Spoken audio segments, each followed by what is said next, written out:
One of the things I love about April is that it's the start of the baseball season.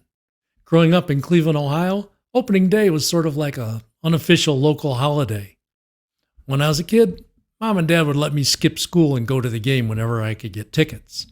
And it was a party that I rarely missed as a boy, and I still continue to celebrate to this day. And my love for baseball, it's evolved over time. As a boy, I loved playing the game. I loved listening to the games on the radio at night in my bedroom.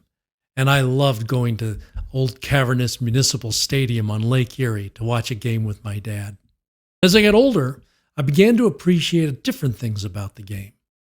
Its slow pace, played in a beautiful park on a warm summer's night, makes it for the perfect spectator sport. If you've been to Las Vegas ballpark, it's just fabulous. I highly recommend it if you haven't been there yet. A night at the ballpark with friends or family, it's one of life's true joys.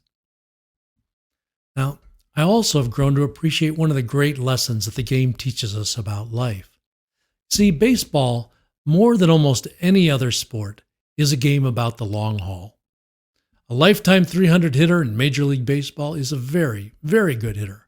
But he's also a hitter who fails 7 out of 10 times that he tries to hit the ball. He's a hitter who at the end of any one season will almost certainly have about 180 hits. But on any given night at a game, he's almost as likely to have 0 hits as he is to have 3 hits. The point is, the game shows us just how much we have to put into every effort to succeed in every moment of our own game of business or life. And when we do, 2 things happen. Well, we get a tiny outcome that oftentimes we really don't have any idea what that outcome's going to be. But we also get to see how all those tiny outcomes add up to a much more predictable big result. Now, I've been living that life of tiny, unpredictable outcomes. And I've lived that life long enough to now be able to look back and see how the big results that were the sum of those tiny, unpredictable outcomes were actually pretty predictable based on the effort I put into getting the tiny outcomes. Now, I've been blessed with enough successes on balance to be like the 300 hitter who's failed 7 out of 10 times, but is still considered a pretty big success at the game. Certainly, I've failed more than I've succeeded on life's tiny outcomes, but so far, I've been a big winner. I have a wonderful family, and I have the good fortune to earn my living by doing the work that I love. So, how are you doing with your own tiny outcomes? Are you building a business? Are you getting yourself physically fit? Are you learning a new skill? Are you trying to change an old habit?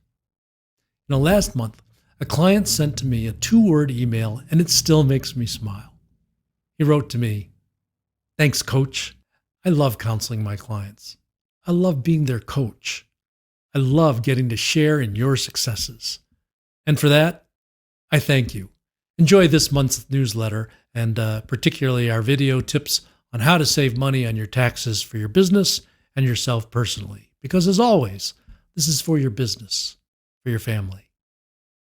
Each month, we'll have videos on how to use the law to take care of your business and your family. This month's videos are here on the right. If these subjects interest you, consider subscribing. And of course, if you like this video, hit the thumbs up button for us.